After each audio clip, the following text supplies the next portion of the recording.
Hallo zusammen, heute es ist eine erste vidéo in Deutsch. Donc, je vais faire une petite traduction. Je vous présente aujourd'hui une première vidéo que je fais en allemand. Donc, je fais les deux langues vivantes dont je sais parler un petit peu, c'est l'anglais et l'allemand. Et donc voici la première vidéo d'allemand sur le thème, donc je fais des petites traductions françaises. Aufklärung, c'est le siècle des Lumières, donc sur le thème du siècle des Lumières, le siècle des Lumières historique, hein. Donc c'est pas que en français, c'est également, enfin c'est à l'échelle européenne, donc régionale on va dire. Et donc c'est également le siècle des Lumières en Allemagne. Et je vous présente ici quelques notions au niveau, enfin, avec du vocabulaire. Donc c'est pour ça que j'ai marqué Wortschatz, on peut dire aussi vocabulary, ça veut dire vocabulaire. Et je vous présente plusieurs mots de vocabulaire qui peuvent servir dans ce chapitre du siècle des Lumières en histoire, enfin en histoire allemande, donc en histoire mais en allemand, c'est ce que je veux dire. Et également l'histoire allemande, parce que c'est partie de l'histoire allemande, enfin l'histoire de l'Europe. Je vous présente du vocabulaire qui peut servir pour des actions, pour des expressions, etc. Donc pour petit rappel, à chaque fois devant, donc là c'est des noms communs, hein, généralement c'est commun, vous avez quelques verbes, et devant vous avez les articles. Donc ça dépend du mode, donc si c'est nominatif, génitif, accusatif, donc voilà. Et donc en fonction de ces modes, donc si c'est génitif, accusatif, nominatif, datif, et il y a l'article devant qui va changer en fonction de ces temps. Mais en tout cas, nominatif, donc autant simple pour un nom, nominatif pour un sujet. Le masculin c'est der, le féminin c'est die et le neutre c'est das. Donc, par exemple, là en allemand on dit que das donc c'est neutre, donc on dit que das Gebiet c'est le territoire, c'est neutre en allemand, mais en français c'est masculin, on dit le territoire. Voilà. Donc parfois il se peut qu'il y ait des mots en français qui soient masculins, mais en allemand ce soit féminin avec l'article die. Voilà. Donc je vais commencer par vous énoncer plusieurs mots. Donc, par exemple, der Herrscher, die Herrscherin, c'est le souverain, la souveraine. Donc là c'est la même chose, c'est-à-dire der Herrscher masculin, le souverain masculin. Die Herrscherin, donc là on met N, j'ai mis un N en trop, hein, donc je vais l'enlever, il y a un N en moins. Et c'est la souveraine, donc là c'est pareil. Ensuite il y a des verbes, ein Krieg gewinnen, donc c'est gagner une guerre. Donc gewinnen ça veut dire gagner, et une Krieg einen, donc là c'est audatif, et donc c'est gagner une guerre, et einen Krieg verloren, là c'est perdre une guerre. Ensuite, donc la guerre, la paix, donc la guerre, der Krieg, la paix, der Friede. Das Gebiet, on disait le territoire. Ensuite, seine Gebiete, vers Grosseur, donc là c'est au pluriel puisque c'est ses territoires, seine Gebiete. Donc c'est ses territoires, vers Grosseur, ça veut dire agrandir, agrandir ses territoires, donc les élargir par le biais d'une guerre par exemple. Et sichern, c'est la sécurité, en fait ça veut dire sécuriser son territoire, le protéger, le sécuriser. Donc c'est des synonymes à chaque fois. Ensuite, gegen jemanden, donc c'est un N. Jemandem avec un M, et là jemanden avec un N. Kämpfen, ça veut dire combattre contre quelqu'un. Der Sieg, vous voyez par exemple la der Sieg, en français c'est la victoire. Donc, en allemand c'est masculin, der Sieg, tandis qu'en français c'est féminin, la victoire. Donc, voilà. Et die Niederlage, la défaite. Der Gegner, l'opposant. Die Macht, die grosse Macht, donc c'est la puissance ou la grande puissance. Donc, par exemple, là, vous avez le nom commun Macht, ici, c'est la puissance. Et si je mets l'adjectif devant une grosse Macht, donc ici, ça se traduira par l'adjectif grande. Die grosse Macht, la grande puissance. Ensuite, Mastig, donc ça c'est l'adjectif, mais par exemple, Macht, c'est le nom commun, la puissance. Mastig, c'est l'adjectif, donc c'est puissant. Et donc oui, en fait aussi, petit détail, là on dit mächtig, donc ça c'est le Umlaut, donc avec le Umlaut c'est le tréma, ça se traduit par tréma en français, c'est AI, mächtig, on dit. Et là c'est IG, donc en français si on dit mot à mot ça ferait mächtig, mais c'est pas tig, à la fin c'est tig. Comme c'est comme vous pouvez remplacer entre guillemets dans votre tête pour la prononciation le G par CH, donc pas mächtig mais mächtig, mächtig puissant. Ensuite, dem Stadt. Donc, attention, là, il y a des confusions. C'est pas die Stadt, S-T-A-D-T-E, donc la ville, die Stadt, Berlinstadt, Parisstadt, Lyonstadt, etc. Là, c'est l'État, donc c'est A-A-T. Donc, den Stadt modernisieren, moderniser un État. Ensuite, eine Réforme, parce que c'est une réforme, durchführen, mener une réforme. Führen, donc c'est mener, guider, hein, donc c'est un peu triste à dire, mais on va penser au Führer, là, donc Hitler, bah, c'est triste à dire, mais le thème est triste, mais en soi c'est ça, le Führer c'est quoi? C'est le guide, la traduction mot à mot, et donc Führen c'est mener, donc Durchführen, donc mener une réforme.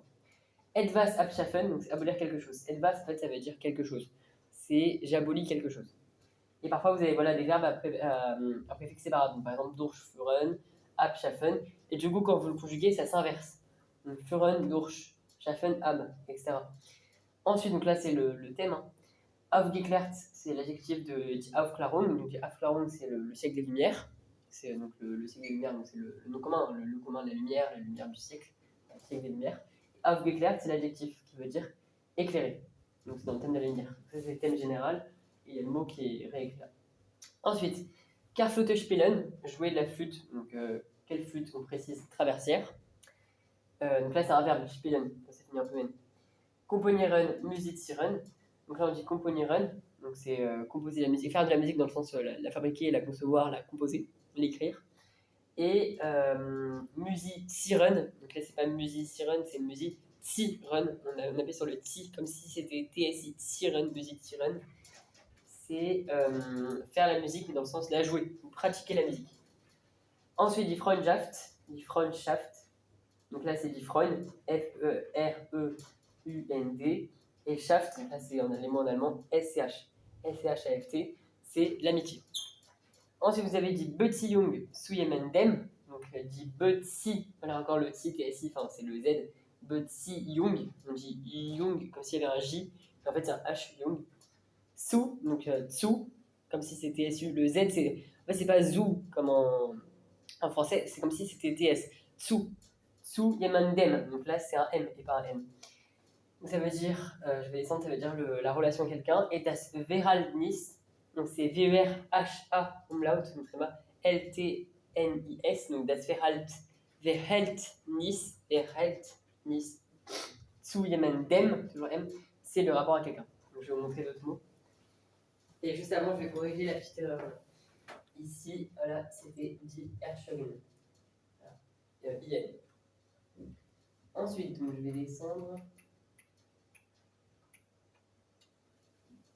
Donc voilà, donc là vous avez d'autres mots. Vous avez der Gast, invité. Der Brief, on dit Wäschel, comme Wechsel, enfin, en fait c'est un peu un X, SCH, en sens der Brief, Wechsel, Wäschel. Enfin, ça s'écrit der Brief, Wäschel, mais ça se prononcerait der Brief, Wechsel. La correspondance. Donc là cette fois-ci c'est N. Jemanden vereren, donc c'est un H, on dit vereren. Donc c'est vénérer quelqu'un. Et donc là c'est toujours Jemanden avec un N. Verachten, donc là le CH se prononce en R. Donc c'est pas verachten, c'est verachten, mépriser quelqu'un. Ensuite das Erbe, donc là c'est deux vocabulaires encore. L'héritage, die Nachwelt, donc pareil là je dis pas die Nachwelt, enfin pour l'écrire, si par exemple vous avez une interrogation de vocabulaire écrite ou pour de la rédaction, dans votre tête vous pouvez vous dire die Nachwelt pour l'orthographe. Mais pour la traduction française, vis-à-vis de la traduction française, mais quand c'est à l'oral, quand vous faites une prestation orale, une présentation orale, c'est die Nach, le CH il se prononce R, donc die Nachwelt, la postérité. Donc la postérité c'est ce qui est antérieur. C'est comme l'antériorité, la postérité. Etwas, donc là c'est quelque chose, toujours. Wieder, donc pareil, là c'est un verbe à préfixe séparable. Donc Widerspiegeln, donc ce serait Spiegeln, wieder. Et donc c'est wieder et Spiegeln, S-P-I-E-G-E-L-N. Spiegeln. Ensuite, jemanden für etwas schätzen. Donc c'est toujours jemanden avec un N, für etwas schätzen. Donc là on retrouve toujours le quelque chose, c'est etwas. Et jemanden, c'est quelqu'un.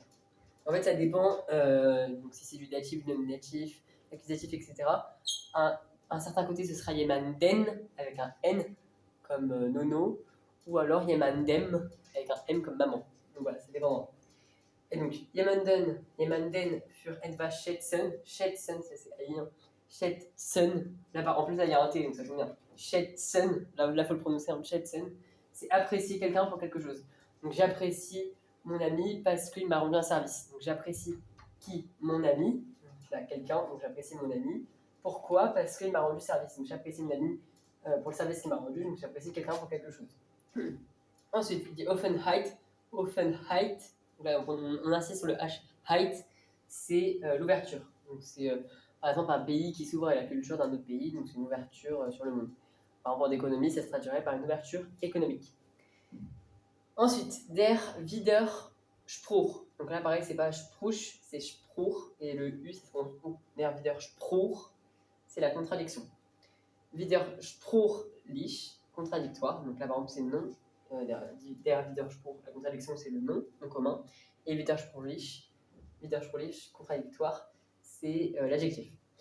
Ensuite, on a des adjectifs. Unvergesslich, donc inoubliable. Et là, on dit gesslich. Ensuite, jemandem, donc là c'est un N, nah sein, c'est être proche de quelqu'un. Donc c'est par exemple deux amis, deux personnes qui sont amies, bah, ils sont tous les deux proches l'un de l'autre. Une relation amoureuse, un couple, ils sont tous les deux l'un proches de l'autre. Deux personnes sont proches de l'autre. Ensuite, Kuhn, téméraire audacieux. Donc Kuhn, là pareil, il y a un umlaut, un tréma, c'est Q-U umlaut, donc le tréma, H-N, c'est téméraire audacieux. Ensuite, donc, en fait, c'est plusieurs vocabulaires, hein, c'est vraiment des noms, des adjectifs, etc. C'est pour des rédactions. C'est son thème du siècle des Lumières, donc c'est pour ça que vous avez beaucoup de thèmes, des relations, les amitiés, les guerres, les combats, les territoires, agrandir son territoire. C'est vraiment dans cette idée de guerre historique, de relations internationales entre les pays à cette époque. Il y a également une idée d'art, de culture, etc. Donc c'est pour ça que c'est des... Parfois, il y a des mots, on peut se dire ça a du sens, et d'autres, ça n'a pas de sens avec le thème, mais globalement, c'est pour ça que c'est un thème assez vaste, en fait. Et c'est dans plusieurs sens, dans l'économie, dans la culture, dans les relations internationales, dans la guerre, dans la diplomatie, enfin tous ces thèmes-là en fait. Donc voilà. Ensuite, jemanden, donc là c'est N, feiern, donc F-E-I-R-N, feiern, c'est fêter, célébrer quelqu'un. Donc c'est pas, par exemple, fêter Noël. Enfin, en soi, si, ça marche, parce que quand on se dit fêter Noël, on se dit c'est la fête des cadeaux ou quoi, pour le langage commercial, on va dire. Mais en soi, la vraie fête, c'est la fête de la naissance de Jésus-Christ, donc le Seigneur. Et donc, on fête quoi? On fête la naissance du Christ. Donc, c'est fêter, célébrer quelqu'un. Ici. Ou par exemple, quand on fête la mémoire de quelqu'un, donc un soldat, par exemple, le Christ, hein, très bien, le Christ, pour Pâques aussi, quand c'est la résurrection, ou alors voilà, un soldat, ou alors un grand homme politique, ou alors un grand footballeur, un grand sportif, un grand scientifique. Quand on se commémore de lui, on le fête.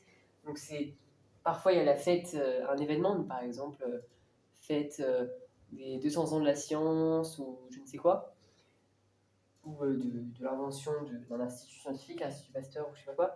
Là, c'est en fait un événement, quelque chose, mais là, ici, c'est quelqu'un. Jemanden Fayol, c'est fêter quelqu'un. On fête une personne. C'est un humain, un être vivant. Ensuite, dit aura, donc c'est l'aura. Hein. Là, c'est transparent, aura. Dit Australung, là, il y a deux S, et ici, c'est S-T-R-A-H-L-O-N-G. Dit Australung, le rayonnement. Ensuite, Zainulbin, c'est un peu prononcé, c'est un peu dur à prononcer. Pflegen, donc avec un P et ensuite le F, donc Pflegen. Pflegen, c'est soigner son image, donc avoir une bonne image, juste avoir une bonne réputation. Et je vais vous descendre le tableau pour vous montrer la fin du vocabulaire.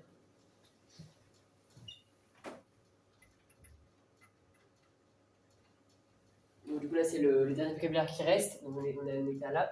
Ensuite, der Ruhm, donc c'est pas le rhume, hein, là, cette fois-ci, c'est pas transparent, c'est la gloire. R-U-H-M, et c'est Ruhm. Et Ruhmreich, donc R-U-H-M-R-E-I-C-H,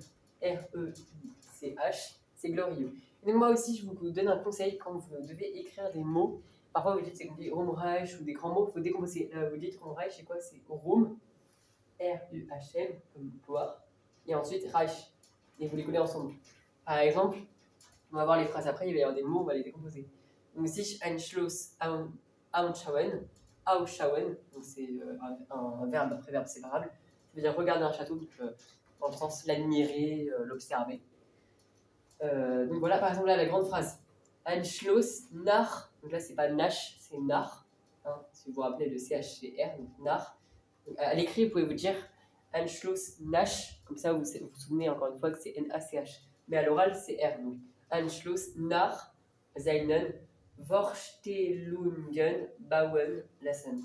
Faire construire un château selon ses idées, selon sa pensée, selon son style, en fait, style de vie, selon ce qu'on aime bien. Est-ce qu'on va faire un château moderne avec toutes les dernières technologies? Est-ce qu'on est plutôt moderniste? Ou est-ce que on est plutôt entre guillemets historique, on aime bien tout ce qui est ancien, donc on va faire un château très ancien avec les plus anciens meubles, les meubles de musée ou quoi, ou voilà, les peintures, ça dépendra.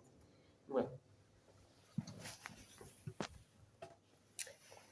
Ah oui, et donc, dans les mots, alors je reviens sur la phrase Anschluss nach seinen Vorstellungen bauen lassen. Là, donc Anschluss, bon, c'est des petits mots, nach seinen, voilà, vous voyez M, bauen, lassen, là c'est le verbe. Donc là, c'est des mots plus simples. Par exemple, Vorstellungen, donc ça c'est compliqué. Là, vous pouvez décomposer. Quand vous écrivez Vor, V-O-R, Stell, Lungen. Comme ça, vous savez qu'il y a deux L. Vor, espace. Ensuite, Stell et Lungen. Comme ça, à la fin, vous rassemblez tout. Ça fait Vorstellungen. Vorstellungen. C'est pour la décomposition pour vous aider. Ensuite, der Besucher. Donc, c'est pas der Besucher, der Besucher. C'est der Besucher. Et là, c'est pas. Enfin, c'est pas Besucher ou Besucher ou je sais pas quoi. C'est Besucher. Besucher, le visiteur. Celui qui visite. C'est pas comme les visiteurs de film, hein, c'est celui qui visite le château, qui vient pour y apprendre des éléments. Donc voilà. Ensuite, jemanden, c'est toujours quelqu'un. Anziehen, donc là pareil, c'est anziehen, c'est pas ziehen, c'est anziehen, c'est attirer quelqu'un. Par exemple, on va attirer quelqu'un dans son château. Donc ça, c'est toujours enfin, par rapport au thème, hein, après c'est bon. Ensuite, aus, donc le dernier mot, enfin la dernière expression, aus der ganzen Welt kommen, c'est venir du monde entier. Ça peut se traduire soit venir du reste du monde, donc ça vient d'un autre pays, enfin du reste du monde, ou alors de manière plus générale du monde entier.